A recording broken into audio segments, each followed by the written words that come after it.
We often hear you are what you eat, and in senior living, it's also about where and how you do it.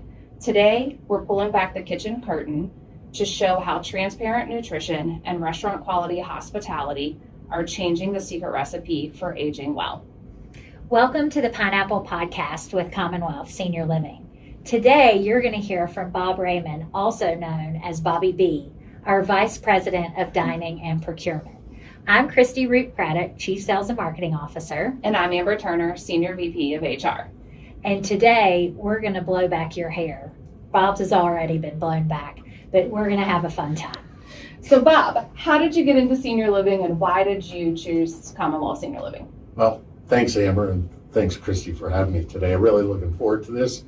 And thanks for the little comment on my hair. I truly appreciate it. And makes me stand out.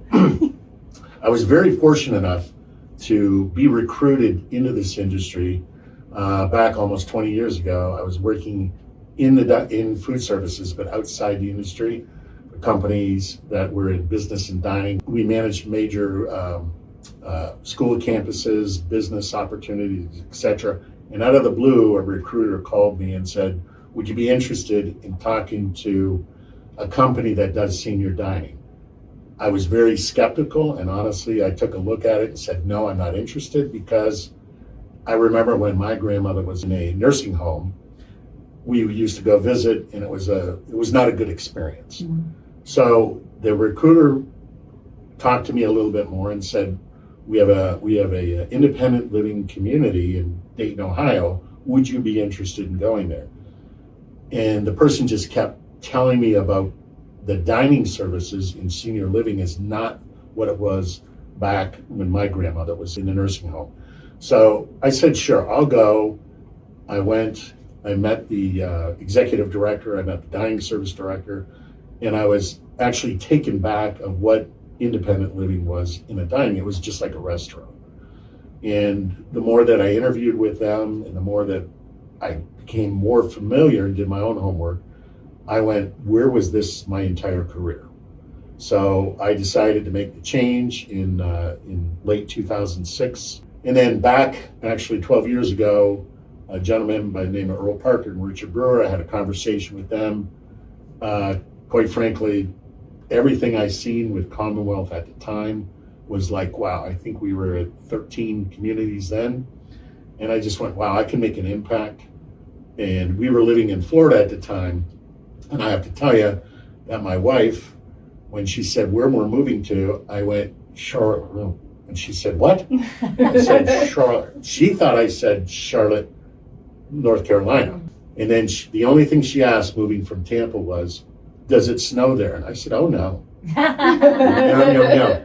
That first winter in 2017, I think we had 18 inches of snow. And I'm still paying the price for that. So I've been very fortunate. So for the last 12 years here at Commonwealth, and the one thing that I've been allowed to do and manage is bringing our dining services where residents expect what we expect and enhancing the experience for all the residents. And you certainly have elevated in the 10 years I've been here, that experience and the pleasure of dining and the fun around that. You know, oftentimes people will say, you know, food can be medicinal, right? Mm-hmm. How do you think our dining team balance creating heart-healthy menus with comfort foods that our residents have loved their whole lives? Well, we do a lot of resident surveys. We have resident meetings monthly. And we're asking them all the time, what's working and what's not working. Mm-hmm. And we've got a lot of very vocal residents that are actually, it's great for us because we can make our menu changes immediately. And our dining service directors too, we do give them the freedom. We do have a complete program, but also that they know that, let's say in Abington, Virginia, they love more of a southern menu, but then again, up in Haddam, Connecticut, they want more of a seafood. So we give them the opportunity to do that. But the main thing is listening to the residents. And also too, we track everything that we produce and serve. So we know on a weekly basis what's moving and what's not. And we can make those adjustments very, very quickly for the satisfaction of the residents. Awesome. In your experience, how does residents' physical health improve once they stop eating alone and start dining in one of our communities with their friends? Well, that's the main thing. We don't want in-room dining. We want everybody to come out. We want everybody to enjoy the dining. All our dining rooms are beautiful. We've made significant investments in capital expenditures, furniture, carpeting, everything. We want it to be just like your home. And that's the whole thing is our dining rooms we have all day dining. So it's their home. And if they go to the doctors and they come back at 2:00 in the afternoon, we have an all day menus. We have all the different things to make sure that they're comfortable. But the main thing is 3 meals a day, we want them in our dining rooms so that they're participating with other residents and they're active every day.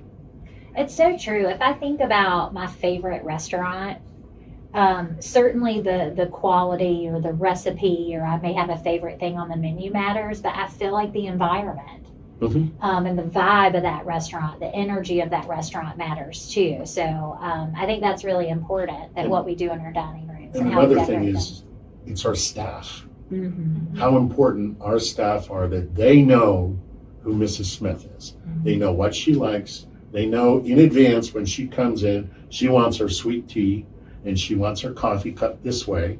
You know, those are the small things that kind of separate us, because we get to know every single resident, what their needs are, where they're going to be. And it's also important too, for that first time a new resident comes in, we have a welcoming table to make sure that that person is very excited about they're here, and we welcome the family also. Yeah, that's awesome. So Bobby B, let's talk a little bit about farm to table. It's such a big vibe and has been for, I feel like, years in the restaurant dining scene.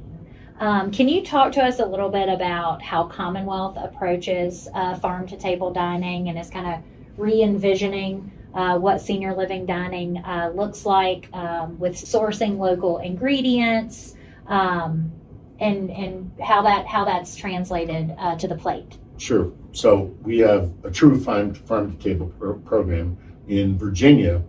We contract with 47 different farms, local farms, so that, and we have all the advertisement on the tables to say that this week here the potatoes are from the Miller Farm in Halifax, Virginia, county of Halifax. And we actually purchase from that farm, and we do it for all of our different locations in Michigan, Connecticut, Pennsylvania, and Maryland. And we have all the literature for each farm to table program that we have in each of the states. And I'm going to give you an example. Last year we did a farmer's market up in Grand Rapids, where we actually, the farms that were producing blueberries, etc., and Miss Adam, she gave us her recipe for blueberry pies. She was in the kitchen with our dining service director, Brian Wilfong. And the look on her face, if you deviate from my recipe, it's not going to be good. And we actually serve that. She is well known for her blueberry pies. That becomes a standard for the Grand Rapids, Michigan area. So it's been a lot of fun doing that. And also too, not only that, but today from the Bay. We do Today from the Bay, and we have 11 fishing boats contracted with our seafood supplier that will order a few days in advance with those for the seafood, and it's delivered to our communities.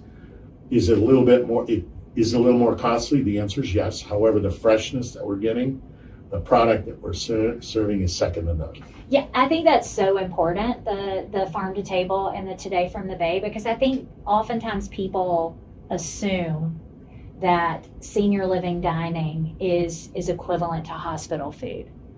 And I believe that there's a lot of prepackaged, canned goods, boxed mixes that are in people's minds. Can you maybe elaborate a little bit more on how specifically we integrate the farm to table directly to the plate and the overall approach that our dining service directors take? We don't buy any pre-made foods at all. Everything is made from scratch. We hire the right people to do that also. So our dining service directors, our cooks, we do put them through exercises to make sure that those are the right people for our communities. And one of the things that we do is we do fresh baked rolls every day. I don't know if you remember, but smelling fresh breads in the morning. We do turnovers, we do muffins, all those type things to create a sense of home. And then also for lunch and dinner, we have fresh baked rolls. We want all that on the table to enhance the senses. And also on the scratch cooking, we can do all the scratch cooking we want, but it's also about the plate presentation. So if it's not prepared correctly, and then it's not served correctly in a timely fashion, garnished correctly, that's one of the main things also too. So that when we do serve and put down the plate in front of the resident, they're looking forward to it. So, all of this talk about food's making me hungry. Did you bring us any snacks today, Bobby B? they're on their way. They'll be delivered hot. Bob, it's also really cool to see the dining service directors kind of take the initiative and be so proud of the work that they're putting in and the plates that they're presenting to our residents, and some of the challenges that we do with them to reward and recognize their work and also ensure that our residents are being fed well. Do you want to talk about that at all? So one of the things in working with Paula Harder, and I know she's going to be on another podcast, we really engage with our programming.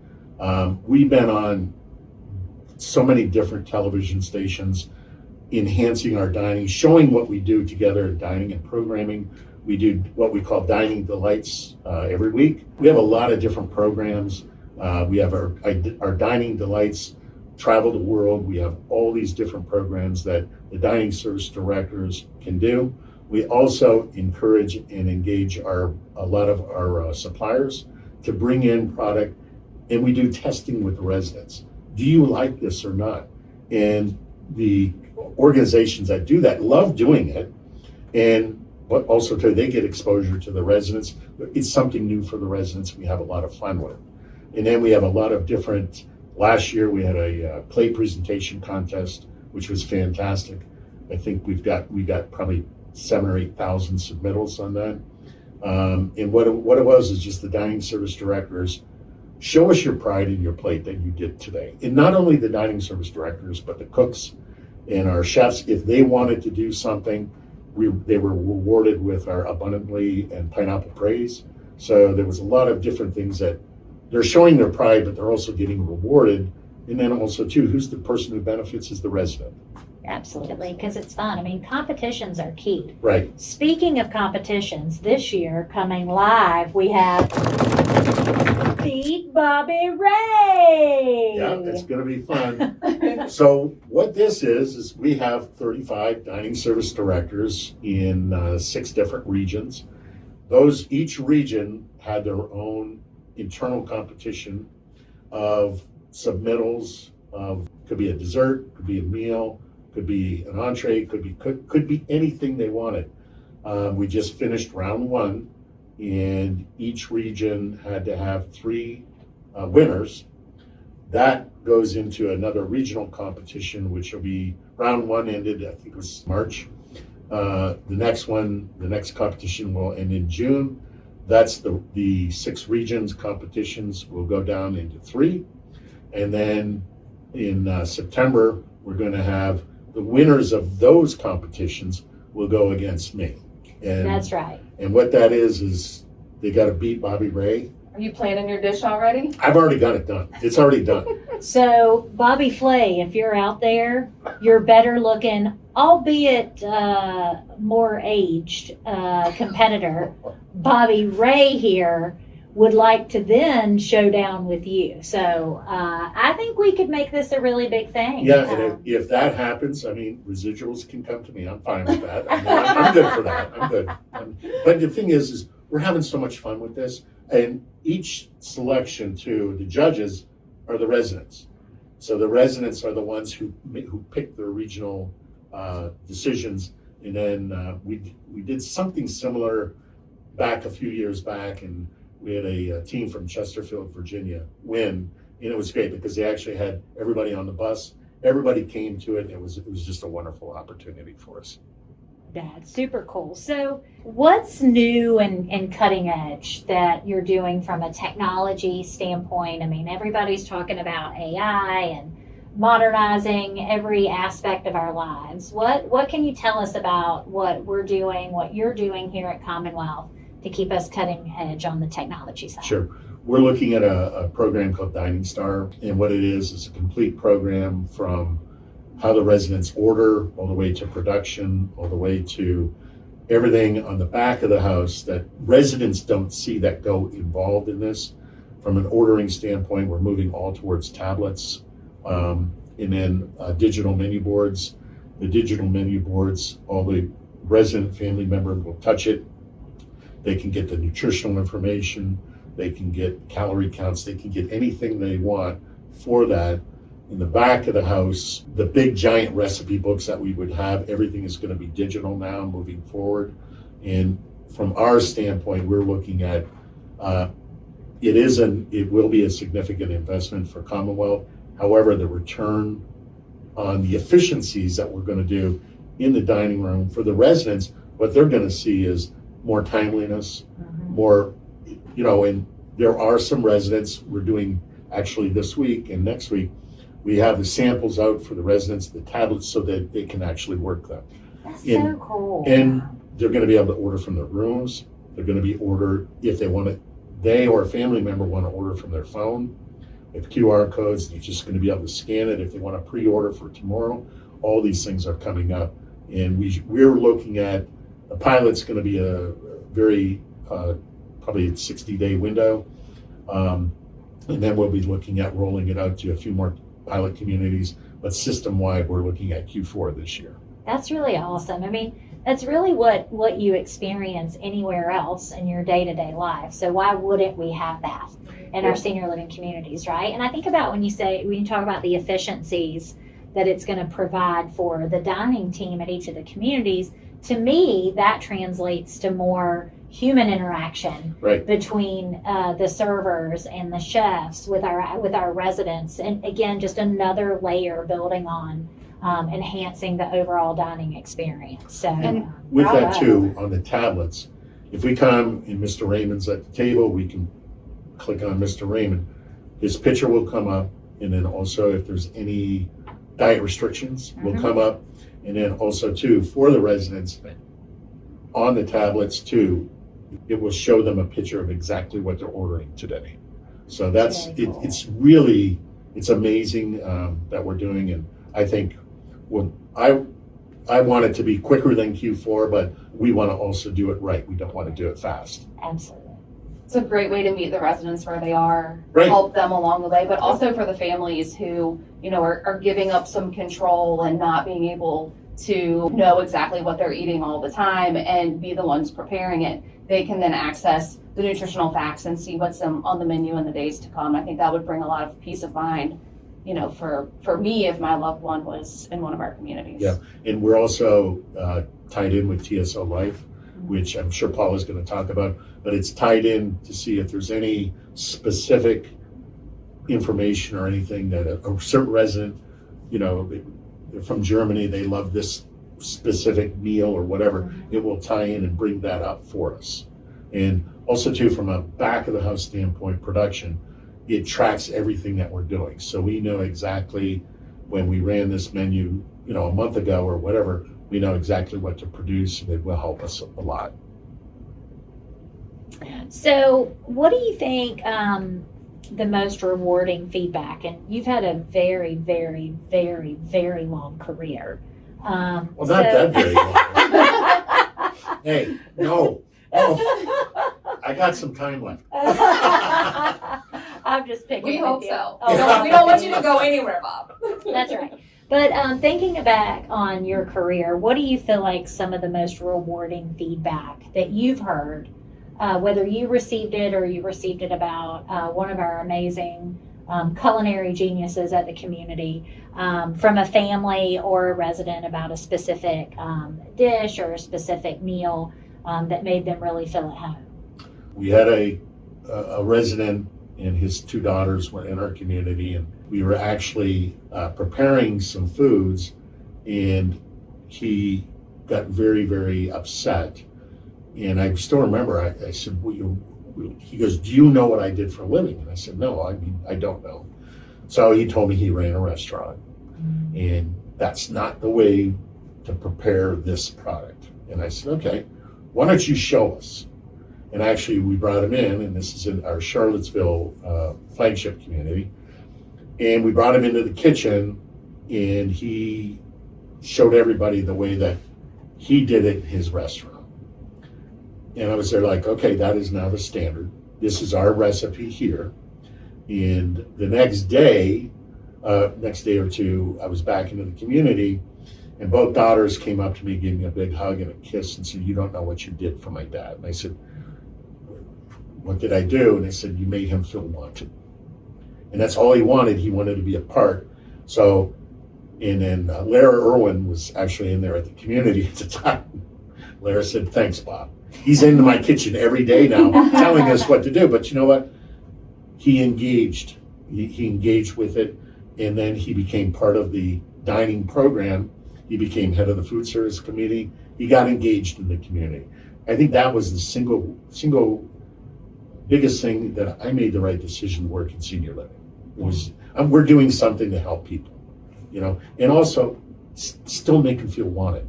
That's right. The two all humans have the two same fundamental emotional needs. No matter who you are, where you're from, how you were raised, what you did professionally, and that's connection and purpose. And that's what you gave him that day. You gave him the connection back to something that he was passionate about, and you helped him find his purpose in our community. And I think that's what we're all here for. It's those stories that keep us coming back, and keep us so committed to the cause, right? Well, Bob, it has been truly a tasty delight having you with us today, and we appreciate you coming on, and we know you're going to be back. Thank you so much. It's been a pleasure. First time doing this. I think it's a blast, and I'm more than happy to come back anytime you need me. Okay? Wonderful, wonderful. Well, remember, at Commonwealth Senior Living, we lead with heart, we do the right thing, and we help seniors live their best lives. Thanks for joining us on the Pineapple Podcast.